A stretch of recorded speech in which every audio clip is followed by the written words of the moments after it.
love my wife, I have a great marriage, it's extremely important to me. I love my business, it's extremely important to me. I love my kids, extremely important to me. And how do you pour into all three? And what I have learned is you have to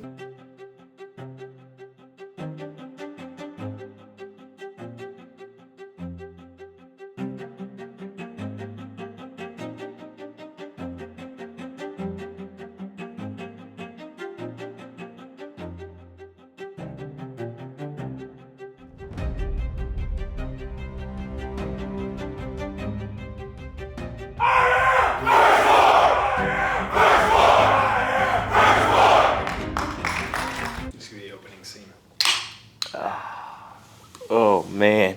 Nothing like the smell of napalm in the morning. Too young for that. I know. I think I'm disappointing you in my movie knowledge. It's so good. What flavor you got? Citrus? Citrus. It is so good. Did you hear what actually happens when every time you open one of these? Angel cries? No. A bald eagle is born. Oh. Yeah. Bald eagle sheds a tear. Yeah. Another American's born. Gonna learn today. No one's spilling everywhere. All right. What's up, guys? My name is Chaz. This right here is old man Sal Frisella. Sal and Chaz in the morning.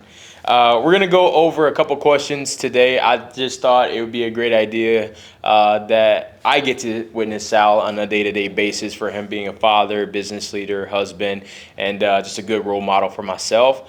And I think the rest of the world also needs to see that, even though he didn't like to take compliments or whatsoever. I thought you were going to say that you look up to me. No, I can't lob it up. You know what I'm saying? Like you look up to me. I aired my seat up too. Like you can't even tell I'm short. Let's not talk about that. But today we're going to go over a couple questions. Number one, like what does he feel are a couple good traits of a good father? Talking about his dad and his childhood. And then also when his kids talk about good memories that they have with him 10, 15 years down the road from now, what does he want that to look like? So we're going to dive right in and hope you guys enjoy. The first question is, what are some traits of a good father? Man, I think the traits that I learned from my dad that I have tried to embody my best to try to replicate is lead by example. Mm-hmm. I think, one thing when you look at your children, they're sponges, man. So, and they are really the best accountability tool that you can have because they're built in. Like they're going to become you, if good or bad, because they're watching at all times. And I think, in that sense, so I try to take that as serious as physically possible, because there's a story about, the dad who had two boys, and the one son, or the dad was an alcoholic. And they asked the one son, who was an alcoholic, why'd you become an alcoholic? And he's like, because I was around it, I was exposed to it. So I became an alcoholic. And they asked the second son, who was not an alcoholic, who didn't drink, and asked him, how come you didn't drink and you're not an alcoholic? And he said, well, because I was exposed to it, and my dad was an alcoholic, and I chose not to be it. And I think that's really powerful because they're both exposed to the same exact environment. However, you can have the choice to either be like or break the mold and change. And I think it's much more easy or much a path of least resistance to be much more like. And so for me, I try to set the example for my children, not just my son, but all of my children and really anybody around me, of trying to be the person, the example that they look up to or they can lean on whenever we're in a time of struggle. And so I take that role extremely seriously. And so that lead by example mentality is something that's important. I'll never ask my children or anybody around me to do something I'm not willing to do myself. Mm-hmm. And so that characteristic is extremely important for me. Yeah. And then I think another characteristic that I learned from my dad is don't be afraid. Mm-hmm. I've never, nobody who's done anything special in life has gotten there by being afraid to succeed or being afraid to lose. And, that piece of being afraid to succeed is, some people are like, well, what do you mean by being afraid to succeed? Because with winning or success comes its own set of challenges. It's not just easy. Sometimes it's easy just not to do anything. Mm-hmm. And so by putting yourself out there and trying to win, you create a lot of turmoil, a lot of struggle, a lot of friction in your life. And so you can be afraid to succeed because you don't know what it's like or you don't know what it's, to become. Same thing with failure. A lot of people don't move because they're afraid of failing. What what if they judge me, or how are they going to judge me? What are they going to say about me? And it causes a lot of paralysis. People don't want to move because of it. So, I think number 2 in characteristic is don't be afraid. Go get it. And then 3, I learned this again from my father, is treat other people how you'd like to be treated. And I think and I take a great deal of pride in this as well, is whether I'm in a boardroom or I'm on a farm, I try to show the same respect level at any occasion. I try to be adaptable at any occasion. And that respect of treating other people how you want to be treated is extremely important, because we're all God's children, right? I'm not better than anybody else. And in fact, there's a lot to learn in the boardroom, and there's a lot to learn on the farm. And I think that variability of experience is extremely important, specifically when you're talking about respect or really just well-roundedness. And so that I learned those 3 lessons in particular from my dad that I really try to extend down through my children. And that for me is extremely important. Yeah.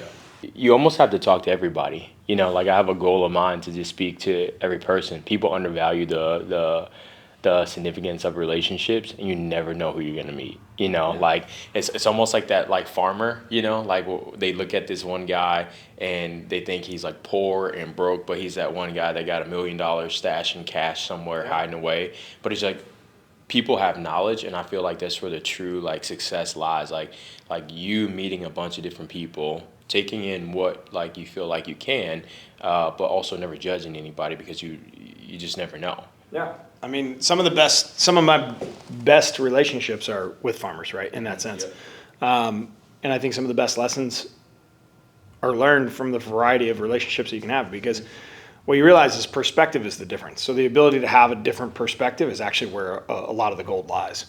Yeah. Because most people operate in the same class level all the time. And so the perspective is very similar. So they kind of live in an echo chamber.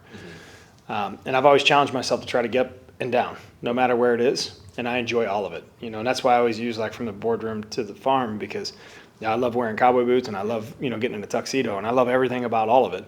And the reason is just the interaction and perspective it gives you, because, whether you're up here or you're down here, struggle exists. It's the difference in where the struggles lie that create the conversations, the unique conversations that create that perspective. And so I enjoy them all. And I tried, just like you talked about, I tried to have the conversations at that level in all those environments, because I just love learning, and I love hearing what's another man's prize is another man's trash, right? And flip that around too.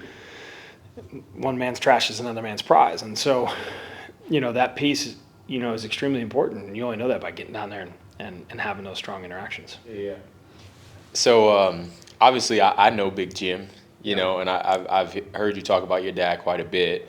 So for the people who don't know your dad, like, can you give us a little insight on who your dad is? And do you feel like, your parenting styles resemble his when you were growing up, or do they differ?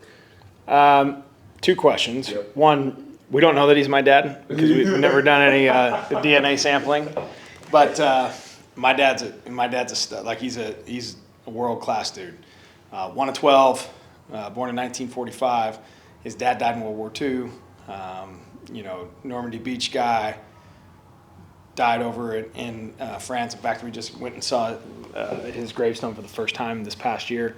Just a trooper of a guy, from repairing a small engine to running a business. He's done a little bit of everything, and I was very fortunate. I think when you talk about winning the lottery, one thing I won the lottery was with my parents. But my dad's just, he's kind of a jack of all trades, master of none, but he always encouraged us to go tinker and have fun and try all these new things and flip houses and do remodel work yourself and just try, right? And so that I've had a really good dad, and he's always been supportive. He's never been enabling to the fact more than saying, hey, listen, go try it. And he's always pushed me to go try. And I think that's where, I do a lot of that with my children. Positive reinforcement and allowing them to go try new things. You never know if you're going to like it till you try it. Do I parent like my dad? No, I'm actually, I don't want to say I'm completely opposite, but I'm much different. Yep. Different era of children, different era of parenting. My dad's been divorced twice. Yeah. Not something that I want to do. Not something I want to replicate. My dad was building a business, when we were younger, and I respect him for it. He was gone all the time, always traveled, but did his best never to miss our games. He'd try to bring us to, pick us up from. He was always, he was always hustling to make it home for games. I love that side of him, and I try to emulate that too, right? I try to be present for all my children's activity. I can't make every single one, but I'm a hustle to get there. Yeah. And so I think that's where you find the good and the bad, and the things that you want and the things that you don't want. I think if you were to ask my dad, like, if you could go back in time, would he want to be married to the same woman his whole life? Probably not, because we wouldn't be here, right? Yeah. So he wouldn't change it either. So I don't hold that against my parents. Like I don't know what it's like to have two parents under one roof. So, but my parents, much better separated than we're together, right? Yeah. And I know that from being around them now. Like I don't know how the hell they got married. Yeah. So it's one of those things where, yeah, well, my mom too, right? So it's like it's one of those things where I try to find the positive in the situation, not the negative. Yeah. And I think I did learn that from my dad is, making sure that like, hey, in that situation, the positive is that they're not together. Yeah. And so that has allowed us to live a much different life because they're not together. And I'm cool with that. Yeah. And they made the best decision they could at the time. Mm-hmm. And the next best decision was not to be together. Yeah. And that's cool. Yeah. And I'm all right with that. And so, and I think those are the lessons that you have. And I have perspective to hopefully be able to, drive that into whether it's our employees or kids, my own life, like I don't want to be from a divorced family or have a divorced family or put my kids through that. Like, so I'm going to try everything I can to put my marriage, in the front of the spectrum and do the best I can and learn from those mistakes. And so those mistakes aren't always bad, really good if you learn from them. Right. And so I got to see that firsthand. And so, for me, trying to, instead of playing the poor me victim mentality, how do I learn from it? Mm-hmm. So I learned by not replicating the same mistakes that they made, but by actually truly taking them in, not holding them against me, but saying, hey, listen, like what's the adaptation here? How do I make a change? Yeah. And so for me, it's been massively important to my life. Do you feel like you were able to understand that later in your life, or were you able to understand that earlier in your life, that when things do happen, like it happens for a reason? I think one of the unique factors, of having, kind of a strong relationship with my parents or, my dad, because we're talking about my dad in general, is he never treated me like a child, or he didn't treat us like a child. And he didn't tell us all the details when we were younger, but he didn't hide it from us either, So kind of like, I don't say we grew up fast, but we grew up very truthful, very fast, and so we were learning at a young age. Yeah. And I think it allowed me to process it at a much younger time period. And I'm very thankful for it because instead of processing it in my 30s, I was processing it in my late teens, early 20s. Yeah. And you're kind of like going through it. Why are everybody else's parents together? What's going on here? And again, it's like when you understand that, some people aren't meant to be together. Mm-hmm. Like, okay, it makes sense to me. Yeah. I didn't hold grudges for it. I just understood it as what is. Yeah. And so he was always very good about communicating that, hey, the facts are the facts, and we have to make the best decision we can in front of. So you hear me say that to this day. Like, the only thing you can do is make the best decision with the decision you have right in front of you. Yeah. And you're going to make mistakes, but how do you rebound from the mistake? Because ultimately, that's how you're judged, right? Success is, it's when you stumble, what's the next decision you make? Sure. Like the very next decision is the decision that creates the success. Like the compounding bad is where people get in trouble. They make a bad decision, they continue to repeat that decision. Yeah. But really your success is relied when you make the bad, how do you recover and how quickly can you recover? Mm-hmm. And he was always very adamant about teaching us at a young age, how do you make the best decision that you can right now? Mm-hmm. And learning to identify that decision right after you make the mistake is the next best decision was massively important to my life. Yeah. Because you said you try not to play the poor me, card. And I feel like there's a lot of people like today that not necessarily healed from certain childhood traumas, if you will. Like I truly think when you have a conversation with a person, they're just like a broken little kid, and each adult, you can have a conversation with someone, they can't mention, well, when I was younger, or well, my parents, they still bring these things on. So do you feel like you have any advice for someone who is I guess stuck in a rut, or not necessarily accepting their childhood? Like everything is not going to be perfect, but what you went through is for you. Well, I think in today's world, a lot of people love the victim mentality. Like they want to be the victim because they want it to be the excuse on why they don't have to put the effort forth to succeed. Mm-hmm. And I think people, remember, we're humans, right? So we're path of least resistance. So the least resistance is, let's make an excuse on why I can't be successful or why I can't move forward. And when it's not on us and we can point the blame on somebody else, that excuse becomes a lot easier to digest. Yeah. And so I think we deal with a lot of that. Maybe not every single case. It's not a 100% solid answer, but we deal with a lot of that victimhood mentality. The flip side of that is, understanding like, okay, the facts are the facts. Like what happened. And if we can make a better decision based off the information or the situation we have in front of us, like we can all progress. We can heal. Yep. We can get better. But we have to understand that what's in the rearview mirror is behind us. Yeah. But what's out the windshield is in front of us. And where we're going tells the story of the future. And so we have to learn to focus like out here in front. And, that part, you can't change what happened. Like I cannot fix yesterday. Yep. But I can change today. And I can fix tomorrow. And what happened to you when you were 12 is not the indicating factor of what's going to happen to you when you're 43, right?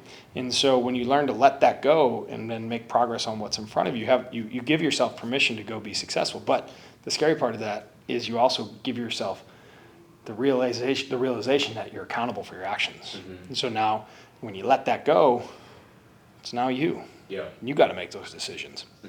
And that part a lot of people don't want to sign up for. But if you're struggling to do that, I encourage you, like, take control of it. You'll be all right. Grab your own wheel. Go steal your own car. Yeah. What do you say to the people who feel like it's like, well, your situation is different than mine? Everybody's different. Yeah. That's what makes us great as humans, right? Like everybody's story is a little bit unique. If everything was the same, like it wouldn't be fun, it wouldn't be interesting. But it doesn't change that you can control the future. Yep. Like it has no bearing on it, right? Like, and you think about like if success is 10, right? Like we got to get to 10. And I start at 5 and I only get to 9. I made 4 points of progress, right? But if you start at 1 and you get to 7, you made 6 points of progress. Yeah. So who's better? Yeah. Me or you?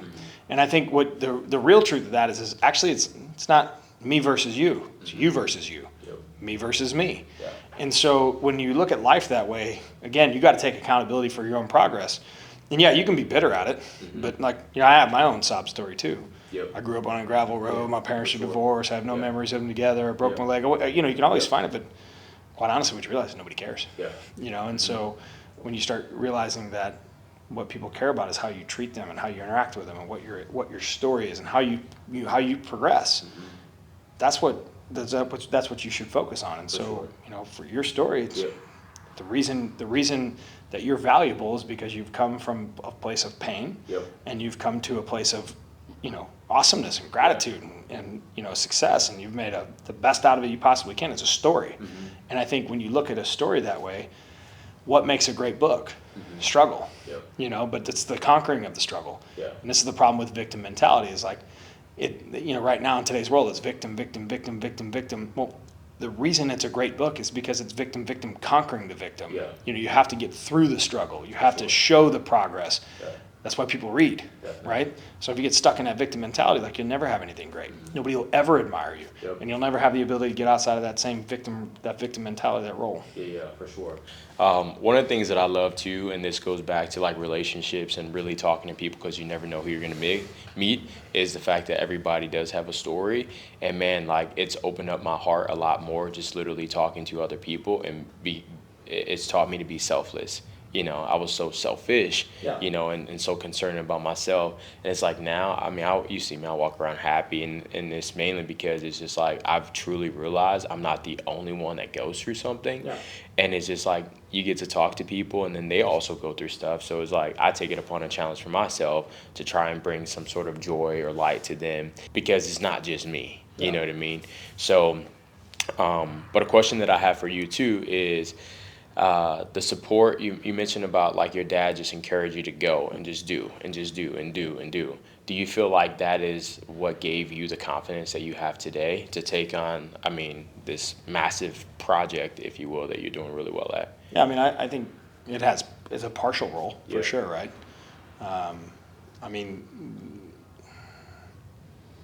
you look at the confidence that he gave me by, teaching me it's okay to fail at a young age has just compounded over time and allowed me the opportunity to understand that that's okay and that's part of progress. And so like when I look at, the seat that I sit in now, the equation's really still the same. It's just that maybe the numbers are a little bit bigger, right? but it's still trying something new and understanding that you have to get vulnerable enough that you might fail. Yep. And that's okay.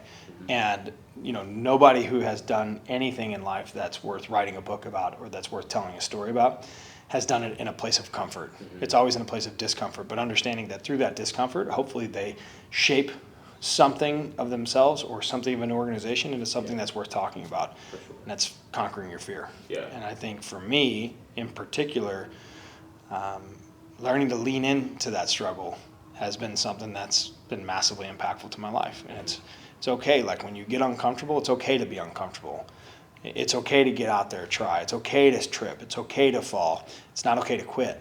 It's also not okay to not try. And so from that perspective, understanding that, yeah, it's not comfortable at times to sit in the seat, but that's not supposed to be comfortable. It's supposed to be uncomfortable. Yeah. And when you understand that that's the position that you're supposed to be in, it's okay leaning into it because you get comfortable in that uncomfortable environment. And so for me, that's kind of what I love, what I do. I'm losing some hair and got grays coming out of my face. And might lose a little sleep, but I'm learning. Yeah. And I'm developing as, I'm a better person today than I was 12 months ago. And, I talk about this all the time because at 35, we had a really good business. We had a really strong business. Made good money, good growing business. I thought I was really good. Thought I was a really good business person. At 42, almost 43, much bigger business. Totally different business. I don't know shit. And I know that to be true. And the reason that is because it's perspective, right? When you're in a little pond and maybe you're the big fish, like, you think you got it all figured out, and you move into the big pond, you realize maybe not as good as you thought you were. And that's perspective. And so I wouldn't be in the situation I'm at without pushing those boundaries and knowing that, those aren't all success stories. There are a lot of failure. Everybody sees the successes. In life, we don't like to highlight the failures, but there are a lot of failures in between 35 and 43, even growing a much bigger business. And that's okay. It's not, again, has not always been comfortable, but that's how I judge myself on knowing I'm in the right spot. For sure. You have a good balance over everything. More or less. I think one of the things I think all parents struggle with is, prioritization of time. Like where do you spend your time? Especially if you're highly career driven or career oriented. And like for me, I'm highly relationships. I love my wife. I have a great marriage. It's extremely important to me. I love my business. It's extremely important to me. I love my kids. Extremely important to me. And how do you pour into all three? And what I have learned is you have to paint some boundaries and be extremely present. And when I'm struggling in one of the areas, it's because I'm not present. And, that piece for me, you're never going to be perfect. You're never going to be perfectly balanced. But I've learned to, put my phone down and be present. And when I'm present, I might not be able to equal the time. But if I'm giving my best intentions, I usually have less regret or, less doubt about my ability to be present in that conversation. Because, when you're home, we've all gone through it. You're playing on your phone and, 3 hours goes by and your kids are going to bed. And you go back and you look at yourself, you're like, man, I didn't do anything with my kids tonight. I didn't expect my time to be the same, meaning I spent 9 hours of business, 3 hours with my kids. It's that during that 3 hours, I didn't make them count. I wasn't present. And so for that part, for me, that's where I struggle. If I'm really in my phone or I'm, kind of head-spaced at work when I'm at home or I'm head-spaced, with my kids or, I should be with my wife, like that ability to be present with focused intention right in front of you, that's what creates that success or that differentiation. Do you feel like you have like a nightly audit, or you just feel when like you've done that thing? I think one of the things that I do really well is self-audit on the fly. I know when I'm not being present, and I try to correct the action on the spot versus saying, I'll fix it tomorrow. And I can tell when I'm edgy, right? I can tell when I'm off, and I try to self-audit very quickly. Good news about me is I don't have like high emotion or low emotion. I'm not like, I don't high or low lows. I don't celebrate for long, and I don't pour me too long. I try to take that into my relationships and really how I balance my day. And so if I have a bad meeting, one meeting, I don't carry it over to the next, right? So it's like quick in and out. So for that part, for me in particular is, I'm really present. I try to treat the situation I have in front of me for what it is. So being present really kind of trumps, that go back and look at it audit mentality when I'm being present in the moment. That's going to be something that we'll dive into on another topic too, is that your ability to, it's like a superpower you have. I never know if something really good happened or something really bad happened. Yeah. You just don't know. That's good though. You know, I know, that's what Yeah. I'm saying. So like, we'll dive into that. But that's my self-audit, right? Yeah. My self-audit is like, hey, what if at my 1 o'clock, if it was bad, Yep, that's not the 2 o'clock's fault. for sure. You know, and so I try not to carry them over from one to the other. It's like understanding, like, okay, I have a block of time. Like, I'm going to focus. I'm going to be intentional. I'm going to give it my emotion where I have it right here. And the second you walk out the door, it's on. You know, and you can't be 100%, right? sure. I mean, some of that stuff carries over, and some of it's such magnitude that there's nothing you can do. I mean, but it's trying to realize when you're carrying those things from one to the other. Yeah. And then getting better at doing it. I wasn't always that way. I've learned to develop it to be that way. Yeah. And, you know, and I think that's a skill that we can all practice. Is like, hey, don't let that emotion, don't let one bad decision throughout your day, you know, that's literally 30 minutes, ruin the other 23 hours and 30 minutes of your day. For sure. And most people do that. You know, they emotionally react. And sometimes it's 2 days, 3 days, 4 days. And, you know, that skill to be able to self-audit, like right now, right on the fly. All right, and when it's done, like let it be done. It'll allow you to make more level-headed, clear decisions. Yeah. So, because usually, like when you're pissed off and you get the bull in the china shop mentality, you get a lot more shrapnel in the field than if you can learn to just close it down. Yeah. I mean, for instance, yesterday I lost $3 million. Oh. It's not my kid's fault. Yeah, for sure. It's not my wife's fault. Yeah. You know, and so what am I gonna do? Go home and be mad at them? Yep. That was gonna be my next question. Which you like led up into that is majority of us. You go meeting to meeting and you try not to let the 1 p.m. sales meet or energy meeting go into the apparel meeting. For the most part, people just go from work to their next meeting, which is being a father or being a husband, right? Like, how do you just squash it all? Yeah, when I was younger, I didn't, and that's what I've learned is I would bring it home. And, the kids were little and, they go to bed early and I would be working and I realized I missed out on a lot of those little moments, because it's not a big deal or laying on the floor, I'll get on my laptop. And when I realized it kind of is a big deal. And so I made the decision, maybe 2 years into my fatherhood journey, like, hey, listen, when I go home, until my kids go to bed, I'm not working. And I owe them that time. And so not letting, and that's the part about being present. Like, I don't let things bleed together, because if you're not extremely present, then you're kind of like half in, half out. Well, if I only have 1 hour with you and I'm only half in, I'm really only spending 30 minutes with you, right? And in some cases, because it's diluted, it's maybe only 15. Like, it's only not that much quality. And so what I realized is put your phone down and invest in the person in front of you. Invest in the thing that you have in front of you. And if I know that I can make the best decision with that, I can lay my head down peacefully at night. And so instead of bringing my work home or bringing my kids to work and kind of bleeding all my times in my relationship, trying to figure it all out, I learned to kind of set those boundaries. Like, when I go home and say it's 6 o'clock, from 6 to 9, I'm dad.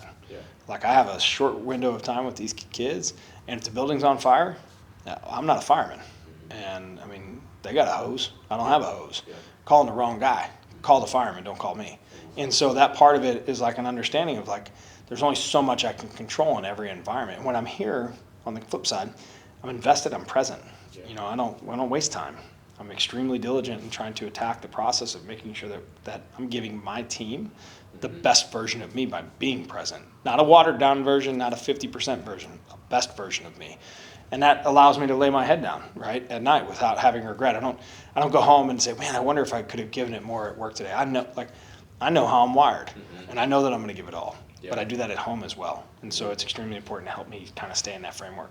For sure. You talked about quite a bit of things that your dad encouraged you to do, right? And everybody always talks about, like, their best memories. Someday when your kids tell their friends and their stories and things like that, like, my best memory of my dad was what? What would you like that to be? Yeah, I mean, I sort of for me, I liked it. I mean, this is, hopefully it's a lot of the same, right? Like, I love taking my kids out to the farm. I love being present with them. I love teaching them new skills and watching them develop, and conquer their own fears, grabbing snakes and frogs and shooting things and just learning life, And so, and a lot of that stuff, like, we went hunting with Enzo this year. It's really a first time for me too. So you get to learn life together, and I think that journey is what's cool. Like, when you're learning life with somebody, that's where bonds are created. Like, I don't know what to do. let's figure this thing out, you know, and what better person to do it with than your kids. Yeah. And so, you know, from that perspective, like, I love those moments with my children, and they're unique, right? Not every kid gets that same dynamic. I'm not saying it's like exclusive, but you know, I try to provide an environment that allows them to get outside the normal childhood. For sure. You know, and have some fun and try some different things. And I have them in sports and gymnastics and dance, and you know, they're you know, they live the kind of like, I don't say traditional life, and then I pull them out and put them in farm life. And I love this. They're driving side by sides at 6, 7 years old. Yeah. You know, they're Enzo's flipping his motorcycle, or girls are putting their four-wheeler in the lake. Like, I love all of it, you know, and they're all great opportunities that hopefully that we're having a lot of fun, and that's, you know, embedding a lot of smiles in their memories, but then teaching them skills along that way as well. Yeah, for sure. Good. Well, I think for our first one, we're gonna wrap that up. Yeah. So. Oh, this is real. Like, you're in character. Huh? You're in character. Yeah. Oh. Except not as good as an outro, so we're just gonna leave right here. You're gonna learn today. You're gonna learn today. So, but in all seriousness, we're gonna keep these going. So if you guys have any questions that we can even talk about, I can ask Sal for you guys. Just leave them down in the comments, and I'll make sure to build a whole little segment around that. We can make fun of Chaz. We can make fun of Chaz. We can talk about life. Sal. We can make fun of me. Yep. Totally open for it. Yep. The one thing that Chaz and I get along on really well is humor is our language. It's our love language. I know. It's going to be interesting talking like this because some of the stuff is serious. Well, I can't tell if you're being serious or not. I'm dead serious. My brain, I'm like, is he set? Makes it hard. Yeah, I'm setting you up first. I'm like, how do you want me to really answer this? Yeah. No. Well, that's what I mean, listen, I don't know, you know, I don't know if it's good or not. No, it was good. Kind of like in my brain, I'm like, is Chaz being serious or not? No, I'm being serious because I know you, but like the people don't. You know what I mean? So, and I think this is a great platform for us to continue for people who want to become fathers, want to become husbands, business leaders. I think it knocks off all the boxes. So, thank you guys for watching. We'll see you next time.